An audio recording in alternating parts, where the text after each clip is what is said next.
অন্যদিকে আমরা যে উদ্দেশ্যে আজকে আপনাদেরকে দেখেছি সেটা হচ্ছে আমাদের এই যে জনসভায় আসার সময় আমাদের ত্রিপুরা যে মথা যে দল, রাজনৈতিক দল, তারা যেভাবে বর্বরতা দেখিয়েছে, আমরা দেখেছি আমাদের ডেপুটি সিএম ইতিমধ্যেই এই শব্দগুলি ব্যবহার করার ইচ্ছে নেই, তারপরে করতে হচ্ছে আমাদের। তালিবানি কায়দায় যেটা আমরা বলি, এটা মানে মনুষ্য সমাজের কোনো কাজ হতে পারে না। যেভাবে বর্বরতা তারা দেখিয়েছে তালিবানি কায়দায়, আজকে আমি নিজেও তেলিয়ামোড়া, আসারামবাড়ি কয়েকটা জায়গায় আমি সফর করেছি। উত্তর মহারানী এলাকায় যে সমস্ত কর্মীরা আক্রান্ত হয়েছিলেন, এরকম 7-8 জনের সঙ্গে আমি, আমাদের রামপদ জমাতিয়া মাননীয় মন্ত্রী, আমাদের জনজাতি মোর্চা প্রদেশের সভাপতি বিকাশ দেববর্মা, এমডিসি ভূমিকানন্দ রিয়াং, আমরা এই এলাকাগুলি আমরা পরিদর্শন করি এবং আমাদের যারা আক্রান্ত তাদের সঙ্গে আমরা কথা বলেছি। পুলিশ অফিসাররা ছিলেন সেখানে, আমরা তাদেরকেও বলেছি, খোঁজখবর নিয়েছি কতজন অ্যারেস্ট হয়েছে। এই পর্যন্ত আপনাদের সামনে আমি একটা তথ্য দিতে চাই। ওই সবাই যারা এসছিলেন তাদের মধ্যে 55 জন, 55 টোটাল ইনজিউর্ড হওয়ার পরে, তাদের হাতে আক্রান্ত হওয়ার পরে হসপিটালাইজড হয়। কিছু আমাদের বিশ্রামগঞ্জের হসপিটালে, জিরানিয়া কাছাকাছি যেখানে আক্রান্ত হয়েছিল তার প্রথমে নিয়ে যাওয়া হয়। তারপরে সিরিয়াস যারা আরও ভালো চিকিৎসার জন্য সেখান থেকে জীবিতে পাঠানো হয়। টোটাল 55 আমাদের হাতে। এর মধ্যে 7 জন খুব সিরিয়াস।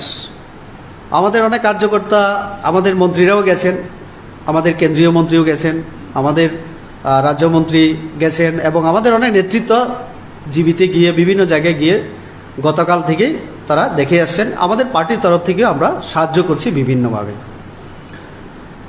আমার কথা হচ্ছে, একটা গণতান্ত্রিক রাষ্ট্রের একটা রাজনৈতিক দল যারা আবার বেশি করে সংবিধানের কথা বলে, মাঝে মধ্যে আমি তো দেখি আমাকে সংবিধানের কপি দিয়ে আমাকে সংবিধানের পাঠ দেওয়ার চেষ্টা করে।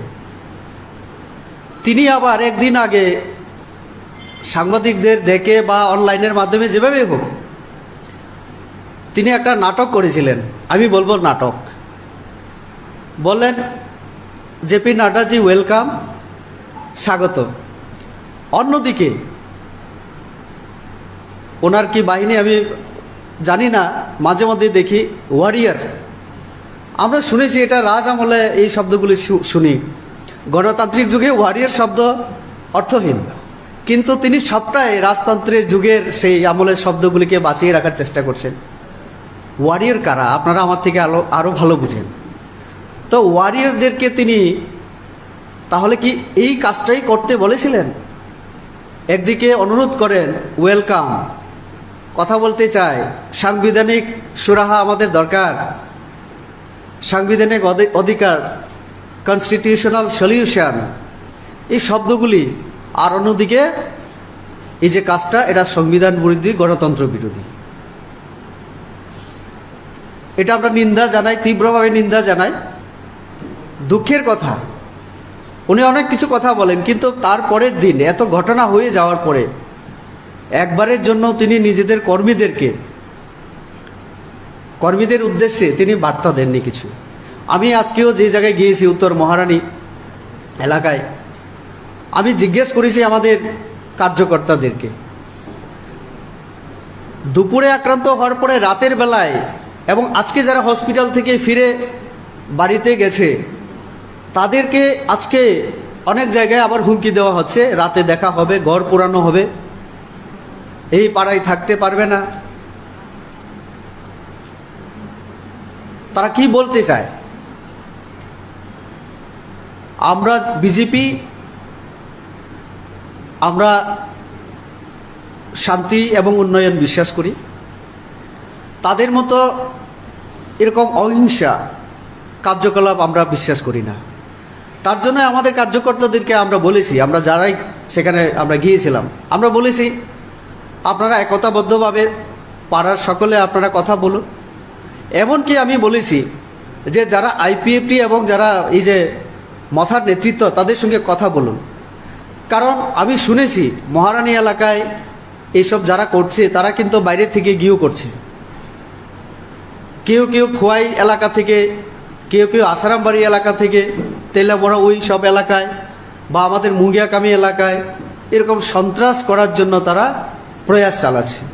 আমি বলেছি আমাদের কার্যকর্তাদেরকে যে আপনারা হিংসায় যাবেন না, সংঘর্ষে যাবেন না, পুলিশকে খবর দেবেন।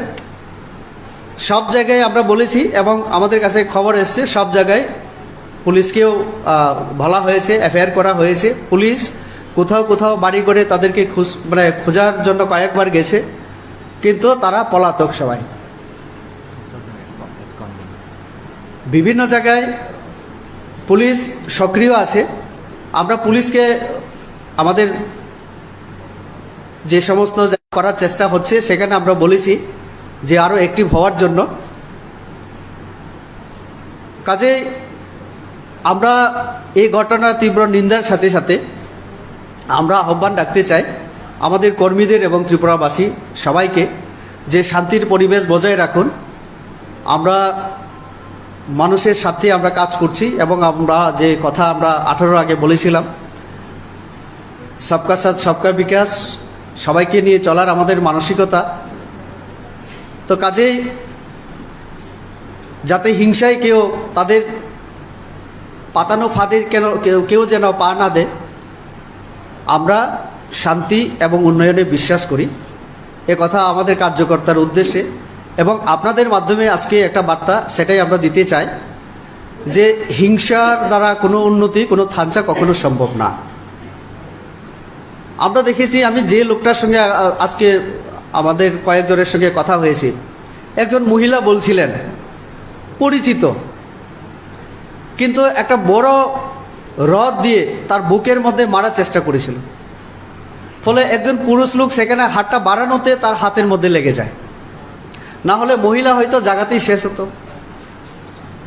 একজন ভদ্রলোকের চোখের মধ্যে পুরো চোখটা নষ্ট করার জন্য, একদম শেষ করার জন্য রড দিয়ে মারার চেষ্টা করেছিল। সরে যাওয়াতে গাড়িতে লেগে যায়, তারপরে একটা কোনায় লেগে আহত হয়। পুরুষ মহিলা কাউকে তারা বাদ দেয়নি। তো এরকম বর্বরতা, এরকম তালিবানি কায়দায় আমরা কখনো দেখিনি।